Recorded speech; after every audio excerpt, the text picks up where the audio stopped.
భగవతే వాసుదేవాయ. మోహనవాణి తెలుగు పోడ్కాస్ట్ శ్రోతలకు నమస్కారం. ఈ రోజు నుంచి మనం శ్రీ ఉపాధ్యాయుల వెంకటేశ్వర్లు గారు మనకు అందజేసిన ఉపాధ్యాయుల వచన భగవద్గీత సంక్షిప్త మహాభారతం నుండి యథాతథంగా మరియు మన మనుగడ కోసం మహాభారతంలోని కథలు విందాం. ముందుగా వారి గురించి, వారు రాసుకున్న విషయాలు, వారి ముందు మాట విని తరువాత వచన భగవద్గీత భారతంలోని కథలలోకి వెళ్దాం. నేను వైనతేయ గోదావరి తటమున గల ఆదూరు గ్రామములో శ్రీ ఉపాధ్యాయుల నృసింహ చైనులు శ్రీమతి సూర్యకమల దంపతులకు జ్యేష్ఠపుత్రుడుగా 14/1/1952 సంవత్సరంలో జన్మించాను. నేను BA degree, Karnataka music diploma, typewriting lower గ్రేడ్లో పట్టాలు పొందాను. నేను కృష్ణమూర్తి జ్యోతిషం, చీరో హస్త సాముద్రికం, చదరంగం, బాల్ బ్యాడ్మింటన్, NCC మొదలైన విభాగాల్లో తగిన సామర్థ్యాన్ని పొందాను. అయితే ఆధ్యాత్మికంగానూ నాలో గల పూర్వవాసనలు నేను మీరట్లో పనిచేస్తున్నప్పుడు దైవానుగ్రహంగా ముందడుగు వేయగలిగి నా పదవీ విరమణ అయ్యాక మా పెద్ద తమ్ముడు డాక్టర్ ఉపాధ్యాయుల సుబ్రహ్మణ్యేశ్వరరావు USA రాసుకున్న పుస్తకమే ప్రేరణగా ఈ వచన భగవద్గీత పారాయణం అన్న పుస్తకాన్ని నా కోసమే వ్రాసుకున్నాను. ఎందరో మహానుభావులు, అందరికీ వందనములు అన్న త్యాగరాజుచే వ్రాయబడిన పంచకీర్తనలతో ఏకీభవిస్తూ జిజ్ఞాసువులకు సవినయముగా మనవి ఏమిటి అనగా, దీనిలోని తప్పులను ఒప్పులుగా పరిగణిస్తూ నన్ను ఆశీర్వదించమని కోరుచున్నాను. ఏ ఒక్కరికైనా ఈ భగవద్గీత వచన పారాయణం సంతృప్తినిచ్చి భగవద్భక్తి పెరుగుటకు మరియు పర్వదినాల్లో పారాయణకు దోహదపడితే నాకు అంతకు మించిన సంతోషము మరొకటి ఉండదని తెలియజేసుకుంటూ, ఈ మహత్తర కార్యాన్ని నా సహధర్మచారిణి శ్రీమతి శుభ, నా కుమారుల ప్రోత్సాహాల వల్ల పూర్తి చేయగలిగానని తెలుపుటకు సంతోషిస్తున్నాను. మరొక విషయం ఏమిటంటే, నేను ఎవరి వద్ద గురు శుశ్రూష చేయలేదు. కానీ మా తండ్రి గారు సూచించిన ధర్మ మార్గంలోనే చరిస్తూ నా అంతరాత్మ ప్రబోధంగా నా జీవితాన్ని వ్యర్థం చేసుకోకుండా ఈ వచన భగవద్గీత రచన ద్వారా కొంత మానసిక ప్రశాంతతను పొందానని మనవి చేసుకుంటున్నాను. మా నాన్నగారి మాటల్లో తెలివి ఒకరి సొమ్ము కాదు, సంపాదనకి చదువుకి సంబంధం లేదు, అట్లే ఎంత చిన్న వయసు వాళ్ళు చెప్తున్నా వినాలి. ఇవి నాకు ఆచరణీయాలు అయ్యాయి. నిజానికి నేను చిన్న పెద్ద మొదలైన తేడాలు చూడను. ఎందుకంటే నాకంటే అన్ని విషయాలలోనూ ఎక్కువ తెలిసిన వాళ్ళు నా ఎదుట కనబడుతూ ఉంటే వేరే వెతుక్కోవాలా? అందుచేత నాకు వ్రాయాలి అన్న సంకల్పం పరమాత్మ ప్రేరణగా భావిస్తూ నాకు నిత్య ఆరాధ్యులు శ్రీ భవానీ శంకర పరివారము, శ్రీ రామచంద్ర పరివారములకు, అదేవిధముగా ఇంతటి పురోగతి ఈ రంగంలో సాధించడానికి జన్మ ఇచ్చిన నా తల్లిదండ్రులకు ఈ రచనని అంకితం చేస్తున్నాను. నాకు ఎంతో సహకరించి అటువంటి వీరాస్వామి గారికి అనేక వందనాలు సమర్పించుకుంటున్నాను. వారి సేవలు ఇటువంటి ధార్మిక కార్యక్రమాలకు అందజేయాలని ఆకాంక్షిస్తూ శుభం భూయాత్. ఉపాధ్యాయుల వెంకటేశ్వర్లు. శ్రీ ఉపాధ్యాయుల వెంకటేశ్వరులు గారి ముందు మాట ఇలా: మహాభారతం ఇతిహాసం అని చెప్పారు. మనందరికీ తెలిసినదే. చిత్రం ఏమిటంటే, అది ఏళ్ల కాలానికి ప్రతి కుటుంబానికి సంబంధించినట్లే ఉంటుంది. కాబట్టి దానిని గురించి ఎక్కువ చెప్పవలసిన పని లేదు. కానీ ధర్మరాజుకు తెలియని ధర్మ విషయాలు లేవు.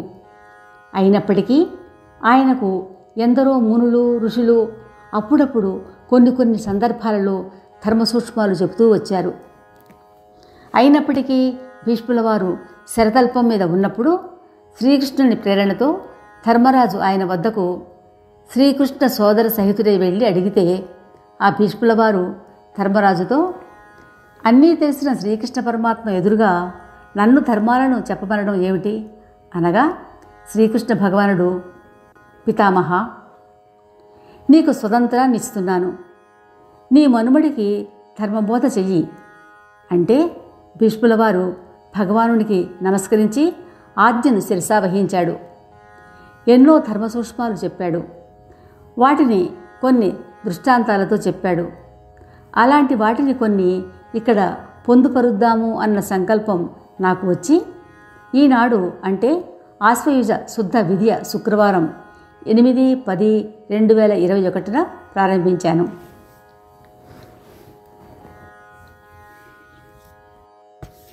అమలాపురంలో గల శుభగృహ హోటల్లో బస చేశాం. నందంపూడిలో గల ఉమా రామలింగేశ్వర స్వామి ఆలయంలో గోదానం నందంపూడి గ్రామ కాపురస్తులు బ్రహ్మశ్రీ వడ్లమాని ఫణి ఘనపాటి సామవేదంలో వారు, వారితో దిగ్విజయంగా చేసుకున్నాం. శివాభిషేకం, కుంకుమార్చన కార్యక్రమాలు బ్రహ్మశ్రీ వడ్లమాని రంగారావు గారు, సుందరం గారు, సుబ్బుగార్ల ఆధ్వర్యంలో జరిగింది. వారందరికీ ఎంతో కృతజ్ఞులం. ఆ కార్యక్రమం అయ్యాక రంగారావు గారు నందంపూడిలోనే నిర్మించిన అతిథి గృహంలో భోజనం చేసి తిరుగు ప్రయాణంలో మురుమళ్ళ వెళ్ళి కార్తీక మాసం కాబట్టి స్వామివారి దర్శనం చేసుకొని హోటల్కి తిరిగి వచ్చి శ్రీ జయంతి గారిని యథాశక్తి సత్కరించాము. వారికి నేను నా కోసం రాసుకున్న మన మనుగడ కోసం భాగవతంలోని కథలు పుస్తకాన్ని ఇవ్వడం, వారు దాన్ని చదవడం విని చాలా ఆనందించాను. ఇదంతా ఆ పరమేశ్వరుని అనుగ్రహంగానే భావిస్తున్నాను.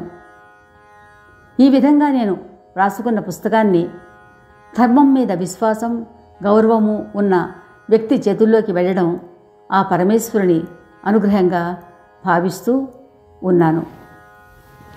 ఇక ముందుకు సాగుదామా? ఇక మనం ప్రార్థన శ్లోకాలతో శ్రీ ఉపాధ్యాయుల వచన భగవద్గీత సంక్షిప్త మహాభారతం నుండి యథాతథంగా మరియు మన మనుగడ కోసం మహాభారత కథలు శ్రవణం చేసి తరిద్దాం. నమస్తే గణనాథాయ గణానాం పతయే నమః. భక్తిప్రియాయ దేవేశ భక్తేభ్యః సుఖదాయక. అనంతవేద సంవేద్యం నిర్దోషం గుణసాగరం అతీంద్రియం నిత్యముక్తం శ్రీనివాసం భజే నిశం. వందే నవఘనశ్యామం పీతకౌశేయవాససం సానందం సుందరం శుద్ధం శ్రీకృష్ణం ప్రకృతే పరం. నమో వాన్మనసాతీతరూపాయామితశక్తయే ఆదిమధ్యాంతహీనాయ నిర్గుణాయ గుణాత్మనే. సర్వేషామాదిభూతాయ భక్తానామార్తినాశయే. ఛాయే సత్యం గుణాతీతం గుణత్రయ సమన్వితం లోకనాథం త్రిలోకేశం కౌస్తుభాభరణం హరిం పీతాంబరం నీలవర్ణం శ్రీవత్స పదభూషితం గోవిందం గోకులానందం బ్రహ్మాద్యైరభిపూజితం. వసుదేవసుతం దేవం కంసచాణూరమర్దనం దేవకీ పరమానందం కృష్ణం వందే జగద్గురుం. ప్రపన్నపారిజాతాయ తోత్రవేత్రైకపాణయే జ్ఞానముద్రాయ కృష్ణాయ గీతామృతదుహే నమః. సర్వోపనిషదో గావో దోగ్ధా గోపాలనందనః పార్థో వస సుధీర్భోక్తా దుగ్ధం గీతామృతం మహత్. వ్యాసాయ విష్ణురూపాయ వ్యాసరూపాయ విష్ణవే నమో వై బ్రహ్మనిధే వాసిష్ఠాయ నమో నమః. నమోऽस्तु తే వ్యాస విశాలబుద్ధే పుల్లారవిందాయతపత్రనేత్ర येन त्वया भारततैलपूर्णः प्रज्वालितो ज्ञानमय प्रदीपः. ॐ पार्थाय प्रतिबोधितां भगवता नारायणेन स्वयं व्यासेन ग्रथितां पुराणमुनिना मध्ये महाभारतं అద్వైతామృతవర్షిణీం భగవతీమష్టాదశాధ్యాయినీం అంబ త్వామనుసందధామి భగవద్గీతే భవద్వేషిణీం. భగవంతుడైన నారాయణుడు స్వయంగా అర్జునునికి బోధించినది, సనాతన ఋషిపుంగవుడైన వ్యాస భగవానుడిచే మహాభారత మధ్యమున చేర్చబడినది, అద్వైతామృతమును వర్షించున్నది, 18 అధ్యాయాలతో శోభించున్నది, భవరోగమును రూపుమాపునది అయిన భగవద్గీతామాతను నేను ధ్యానిస్తూ ఉన్నాను. యం బ్రహ్మ వరుణేంద్ర రుద్రమరుతః స్తున్వంతి దివ్యైస్తవైః వేదైః సాంగపదక్రమోపనిషదైర్గాయంతి యం సామగాః ధ్యానావస్థిత తద్గతేన మనసా పశ్యంతి యం యోగినో యస్యాం తం న విదుఃసురాసురగణాః దేవాయ తస్మై నమః. ఎవరిని బ్రహ్మదేవుడు, వరుణుడు, ఇంద్రుడు, రుద్రుడు మొదలగు దేవతలు దివ్యస్థుతులతో కీర్తించుచూ ఉందురో, ఎవరిని సామవేద గాయకులు అంగ పద క్రమ ఉపనిషత్తులతో స్తుతించుచూ ఉందురో, ఎవరిని యోగులు ధ్యాననిష్ఠులై ఏకాగ్రచిత్తముతో ఆంతర్యమున దర్శించుచూ ఉన్నారో అట్టి పరమాత్మకు నమస్కారము. ఓం నమో భగవతే వాసుదేవాయ. శ్రీమద్ భగవద్గీత అర్జున విషాదయోగము. ధృతరాష్ట్రుడు అడుగుతున్నాడు, సంజయ, ధర్మక్షేత్రమైన కురుక్షేత్రంలో యుద్ధం చేయడానికి ఏకత్రితమైన నా కొడుకులు పాండుపుత్రుడు ఏమి చేశారు?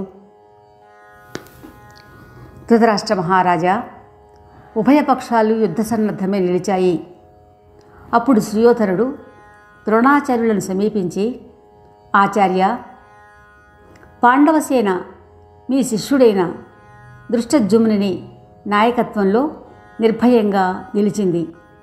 భీమార్జునులతో సములైన విరాట ద్రుపద చేకితాన దుష్టకేతు శైబ్య కుంతిభోజులు యుధామన్యువు ఉత్తమౌజుడు అభిమన్యుడు ఉపపాండవులు మహారథికులే. ఇక మన సేనలో మీరు పితామహులు కృపాచార్యులు కర్ణుడు అశ్వత్థామ వికర్ణుడు భూరిశ్రవుడు ఉన్నారు. మీరంతా నా కోసం ప్రాణమైనా త్యాగం చేయడానికి సిద్ధంగా ఉన్నవారైతే మనమంతా ఇప్పుడు భీష్ముల వారిని సంరక్షించుకోవాలి అని అంటూ ఉండగా భీష్ముల వారు శంఖం పూరించారు. అప్పుడు మన యోధులందరూ శంఖ భేరీ ద్వారాలు ఆరంభించారు. తెల్లని గుర్రాలను పూంచిన రథం మీద వచ్చే కృష్ణార్జునులు పాంచజన్య దేవదత్తాలను పూరించారు. భీమసేనుడు పౌండ్ర శంఖాన్ని, నకుల సహదేవులు సుఘోష మణిపుష్పకాలను పూరించారు. తరువాత వారి పక్షాన గల యోధులందరి శంఖధ్వానాలు మిన్నుముట్టాయి. అప్పుడు అర్జునుడు, మాధవ, మన రథాన్ని ఉభయసేనా మధ్యంలో నిలుపు. ఒక్కసారి శత్రుసేనలో ఎవరెవరు ఉన్నారో చూస్తాను అన్నాడు. ఎదురుగా పితృసములు, పితామహులు, ఆచార్యులు, మేనమామలు, సోదరులు, పుత్రతుల్యులు, పౌత్రులు, స్నేహితులు కనిపించడంతో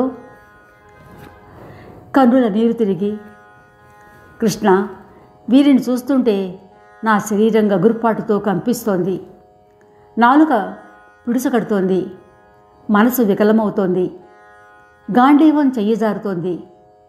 బంధు సోదర సుహృజ్జనాన్ని సంహరించి విజయం పొంది రాజ్యభోగాలు అనుభవించాలని అనిపించడం లేదు. పితామహులు, ఆచార్యులు, సోదరులు, స్నేహితులు, వీరితో నా యుద్ధం నా మనస్సు అంగీకరించటలేదు. నేను గాంధీవం సంధించను. వారే నన్ను సంహరిస్తే నిశ్చింతగా ప్రాణాలు విడుస్తాను అని ధనుర్బాణాలు వదిలి రథం మీద కూలబడ్డాడు. మొదటి అధ్యాయం గీతా మహాత్మ్యం కథ, సుశర్మ కథ వచ్చే ప్రసారంలో విందాం. శ్రోతలకు ధన్యవాదాలు.